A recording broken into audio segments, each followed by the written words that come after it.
Amen. Amen. So, topic po natin ngayon ay, so meron po kasi sa bawat mensahe po, meron po topic po ang mga nangangaral. So, ang topic po natin ngayon ay yung the benefits of living in the Spirit and the consequence of living in the flesh. Amen. So, ngayon po nais ko po i-share ngayon ay yung Ephesians chapter 5, verse 1 to 14. Basahin ko po. Imitate God, therefore, in everything you do, because you are His dear children. Live a life filled with love, following the example of Christ.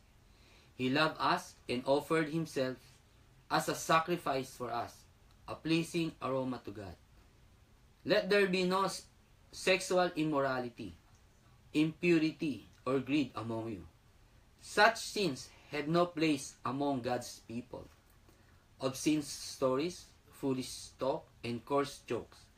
These are not for you. Instead, let there be thankfulness to God.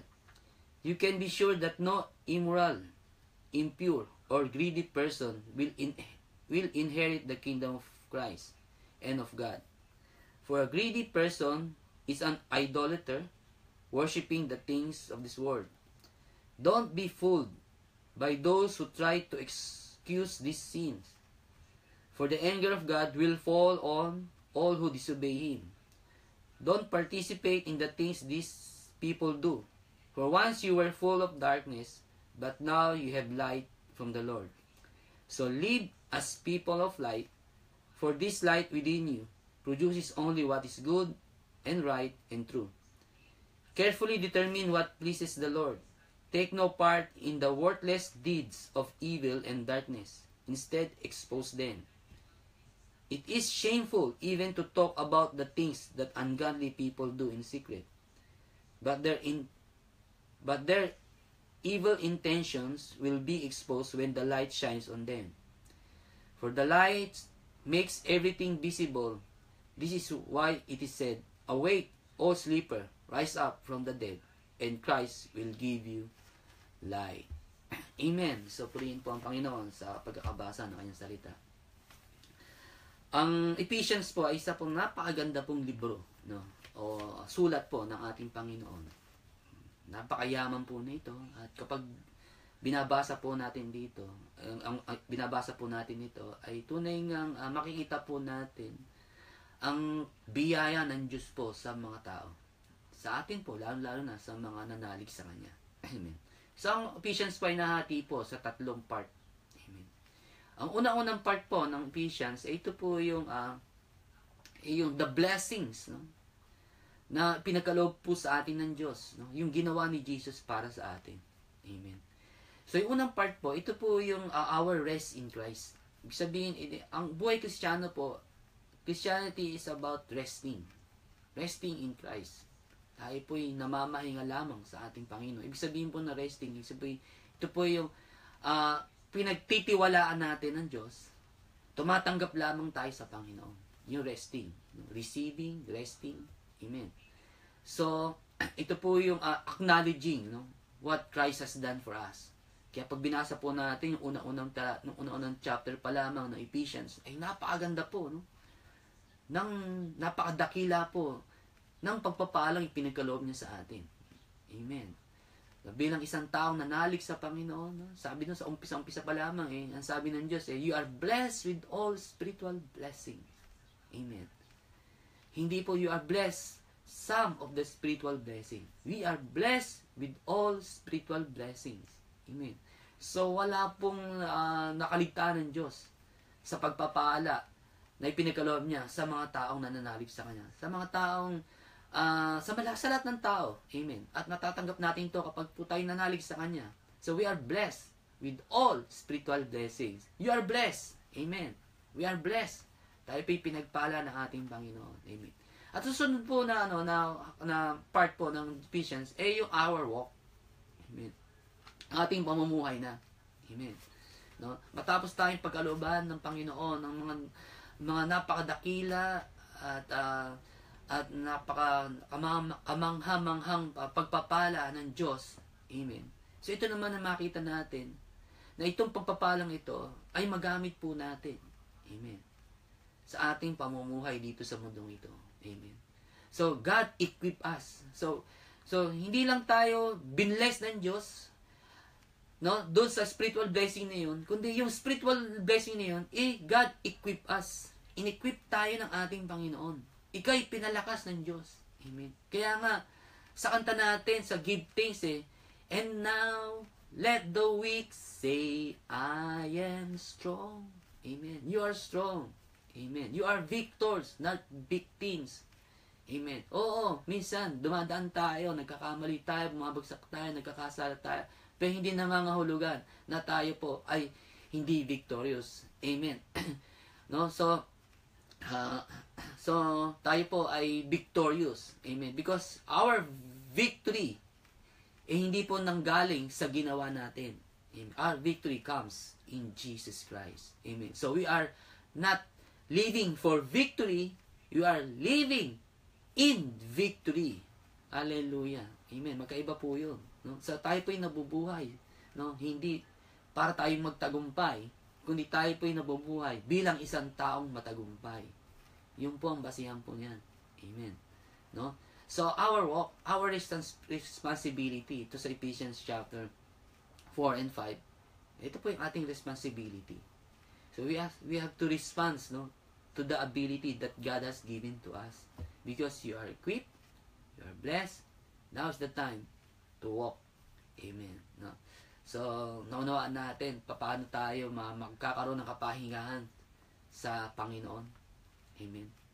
Magkakaroon lang tayo ng kapahingahan sa Panginoon kung naunawaan natin ang ginawa ng Diyos para sa atin. Amen. So, matapos natin maunawaan, makilala ang kabutihan ng Panginoon, na-realize natin na tayo po ay pinagpala ng Diyos, at di lang tayo pinagpala, kundi dahil sa pagpapalang yun, tayo po ay in-equip, pinalakas ng Panginoon. Amen. Now is the time to walk.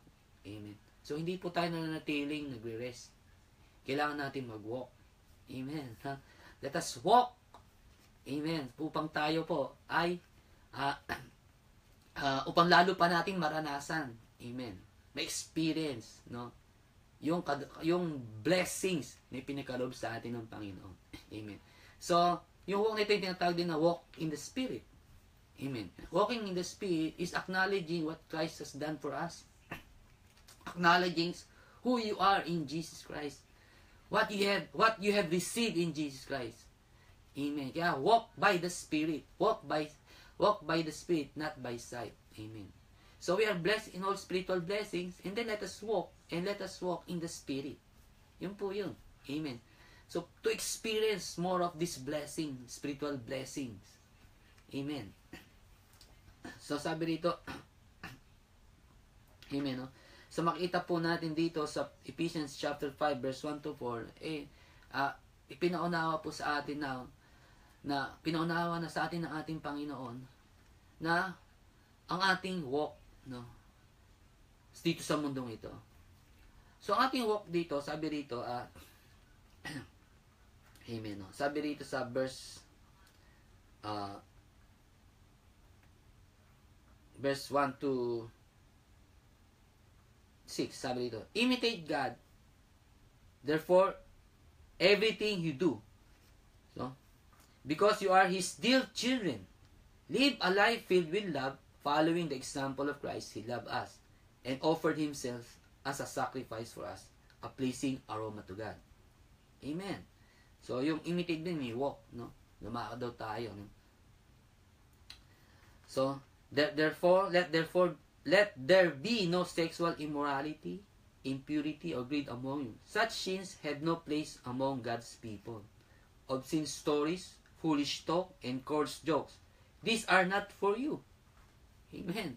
So ito pong mga sins na ito, amen, hindi daw ito para sa atin. Hindi ito yung tinanggap natin sa Panginoon. Amen. Sexual immorality, impurity, greed, no? So such sins has no place among God's people.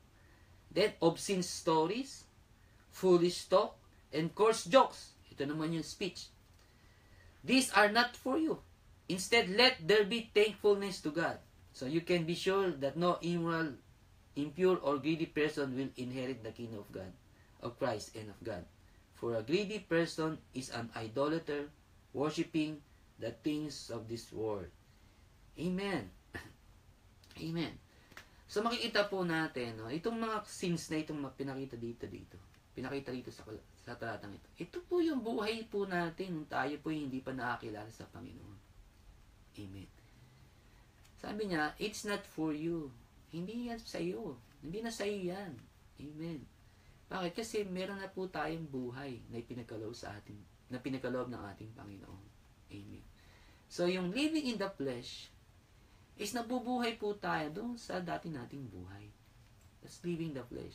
We allow that past life, no? Yung buhay natin nakaraan ay ibinubuhay uli natin ngayon. Amen. Kaya sinasabi sa atin ng Panginoon na patay na yan. Wala na yan. It's already dead. Amen. So you are dead. You are dead. I am dead. Amen. So may pagkakataon po tayo po yung nagkakamali. Minsan nakapagsalita tayo ng mga foolish jokes o nakakasalitang hindi magaganda. Pero does that mean na tayo po yung mabubuhay doon. So iba na po ang buhay natin ngayon. Amen. So ang buhay Kristiyano na ngayon ay, sabi dito, thankfulness. Amen. Pasasalamat sa Diyos. Amen. No? So ang isa pong sa laman po kasi, amen. Ang laging outcome po niyan, pag po tayo no, ay nabubuhay sa flesh, sa nating buhay. Amen. Yun po yung mga foolish jokes, mga salitang hindi magaganda, hindi nakaka-encourage, amen. O mga cursing words. Yun po yung mga at ano po ba, complaining. Yung mga mukmuk, no, yung tinatawag sa nagmumukmuk lagi. Amen. Pero bilang isang tao na pinagharian ng Diyos. Amen. Sabi, let there be thankfulness. Amen. Yan na po yung ating buhay ngayon. Bakit? Because of God's blessing that we have received from the Lord. Amen. So kapag po tayo nabubuhay sa Espiritu, ang nakikita po natin ay yung mga kabutihan ng Panginoon. Amen. Kaya nga, makikita po natin dito sa sunod talata. Don't be fooled by those who try to excuse these sins. For the anger of God will fall on all who disobey Him. Don't participate in the things these people do. For once you were full of darkness, but now you have light from the Lord. Amen. So live as people of light, for this light within you produces only what is good and right and true. Hallelujah. Amen. So ano daw, bakit sinasabi ng Panginoon na wag daw tayo na mabuhay, no? Sa dating nating buhay o yung mabuhay na makalaman. O wag daw nating hayaan na tayo pagharian o na ang magpatakbo sa buhay natin ay yung masamang pita ng laman. Bakit po? Kasi sabi rito, don't be fooled, verse 6, by those who try to excuse these sins. For the anger of God will fall on all who disobey Him. Don't participate in the things these people do, for once you were full of darkness, but now you have light from the Lord. Amen. Amen. Bakit? Kasi, ang mga gumagawa ng mga ganyang bagay, o yung mga nabubuhay no, sa ganitong mga kasalanan, ito yung mga taong hindi makakapasok sa kaharian ng Diyos. Amen. Kaya tayo iniligtas ng Diyos. Amen. Kaya tayo kinuha ng Diyos mula sa kadiliman patungo sa kaliwanagan. Ay dahil ayaw niya tayo. Dahil gusto ng Diyos na tayo po ay makapasok o makasama ng Diyos doon sa kanyang kaharian. Amen. Amen. Dahil sa kaharian ng Diyos ay ito yung po yung mga taong binago ng Diyos ang buhay. Pinagkaloob niya ng buhay na walang hanggan. Amen. Kaya sinasabi ng Panginoon sa atin na huwag daw tayo mabuhay sa ganung klaseng buhay. Kasi kaya ka binili ng Diyos. Kaya tayo tinubos ng Diyos. Dahil ayaw niya tayong pagharian ng mga masamang pita ng laman, kundi ang nais ng Diyos ay tayo pagharian ng kanyang banal na Espiritu Santo. Pagharian niya tayo ng kanyang Holy Spirit. Hallelujah. Amen. No? Na kapag tayo pinagharian ng Holy Spirit, amen, ang mararanasan natin ay yung goodness ng Panginoon. His goodness, yung kabutihan niya. Amen. No? Kaya, sabi ito, so live as people of light, for this light within you produces only what is good and right and true. Amen. So kapag po tayo nabubuhay, no, sa Espiritu ng Diyos, o nabubuhay tayo bilang isang taong anak ng liwanag at as children of light, amen, we will experience God's goodness. Amen. Yung kabutihan ng Diyos. And God's goodness leads to repentance. Amen. Kaya repentance po, amen, hindi po ito one time. Amen. As we experience God's goodness, will always lead us to repentance. Amen. Hallelujah. Amen. Tayo po'y nagagay ng Diyos, no? Natalikuran, no? Yung mga maayaw ng Panginoon sa ating buhay. The goodness of God will lead us to repentance. Kaya pag tayo po'y nabubuhay sa Espiritu ng Diyos, amen, hallelujah, nabubuhay tayo, no, bilang isang taong may bagong buhay sa Panginoon, we will experience His goodness, and His goodness will lead us to repentance. Hallelujah. Amen. Ang goodness po ng Diyos ay hindi niya para tayo po hayaan magkasala. Hindi po 'yung goodness ng Panginoon. Ang goodness ng Diyos ipinadadama niya sa atin, sa bawat isa sa atin, mga anak niya, upang tayo po ay may lead to repentance. Then pangalawa po ay yung grace, to experience more of His grace. Amen. So, nais ng Diyos na tayo ay mabuhay sa Kanyang Espiritu to experience more of His grace. Ano naman yung grace? Yung goodness will lead to repentance. And grace po is to empower us, no? To strengthen us. Kalakasan ng Diyos. Maranasan natin yung kalakasan ng Diyos. Amen. Para tayo po'y mabuhay na matagumpay. Amen. Mabuhay, no? Sa mundong ito. To overcome the flesh. Hallelujah. Amen. Yung grace, no? Kaya sa makikita po natin sa Titus, no? The grace of God appeared, brings salvation to all people, and it teaches us to deny ungodliness, amen, and to live a life, teaches us to live godly. Amen. So, ibig sabihin, yung grace po ng Diyos, yun po yung nag-power natin. Empowering us. Giving us the desire, ability to do what this is in. Amen. Kaya habang po tayo nabubuhay sa gabay ng Espiritu Santo, amen, na-experience po natin yung goodness ng Panginoon, and then na-experience po natin yung grace ng Diyos. The goodness of God will lead us to repentance, and the grace of God empower us to live, no? Mabuhay, amen, na matagumpay, to overcome the flesh. Hallelujah. And the ikatlo po yung sabihin, yung we will experience and know the truth. Katotohanan. Amen. No? Yung katotohanan. Experience po natin yung katotohanan. Amen. Amen. No? So, ang ating kaisipan po ay napuno ng mga wrong beliefs. Wrong beliefs, no? Ang ating kaisipan. Kaya na mahabang po tayo nabubuhay sa Espiritu ng Diyos. Amen. No? It will enlighten us yung truth. Kaya, you will know the truth, and the truth will set us free. Amen. Malalaman po natin ang katotohanan, at ang katotohanan ang magpapalaya sa atin. Amen. Saan? Sa ating maling paniniwala. Maling paniniwala sa katangian ng Diyos. Maling paniniwala, no? So, sa how God deals people. Amen. Paano ba meron tayong maling paniniwala eh. At minsan yung pa yung ina-apply natin sa buhay. Kaya kapag po tayo nabubuhay sa Espiritu ng Diyos, O nabubuhay sa gabay ng Espiritu ng Diyos. Amen. O nabubuhay tayo sa bagong buhay natin. Amen. Then, yung katotohanan po na yun, na-experience po natin yung katotohanan. Nalalaman po natin ang katotohanan. At kapag naunawaan po natin ang katotohanan, napapalaya tayo sa mga maling paniniwala. Amen. Hallelujah. Amen. So, purihin po ang Panginoon. Pero pag nabubuhay naman po tayo sa flesh, amen.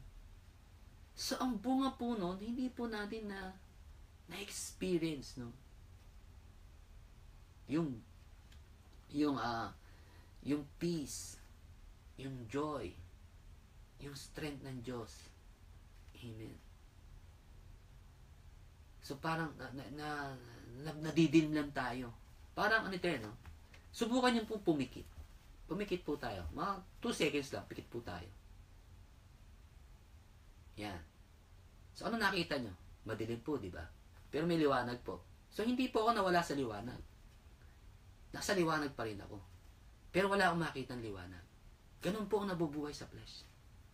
Kapag po tayo nabubuhay sa flesh, bagamat ikaw'y nasa liwanag, hindi mo nakikita ang liwanag. Yung po ang pagkakaiba. Amen. So, maaari tayong matisod, mabangga, kasi kahit may liwanag, wala kang nakikita ng liwanag. Yung po ang consequence kapag po tayo nabubuhay sa flesh. Amen. Kaya ang sabi dito, once you were, sabi po dito sa verse 8, for once you were full of darkness, but now you have light from the Lord. Hallelujah. Amen. No? So once, ano yung once? Yung once po na yun, tayo nasa kadiliman. No? So sa kadiliman, nung pumikit po tayo, wala po tayo nakikita. Amen. Ang nakakalungkot, pati yung surroundings po natin ay madilim. Walang nagbibigay liwanag sa atin. Amen. Ngayon po tayo nasa Panginoon. Ngayon tayo po ay nasa liwanag. Amen. Kaya naman, no, mabuhay tayo sa liwanag. Mabuhay tayo kay Jesus. Nagtitiwala sa Kanya. Amen. Upang ma-experience natin ang Kanyang kabutihan that will lead to repentance, ang Kanyang biyaya that empower us, strengthen us to overcome the flesh, and give us, and the truth, yung katotohanan niya, ma-experience natin ang katotohanan niya, and we will know the truth, and the truth shall set us free.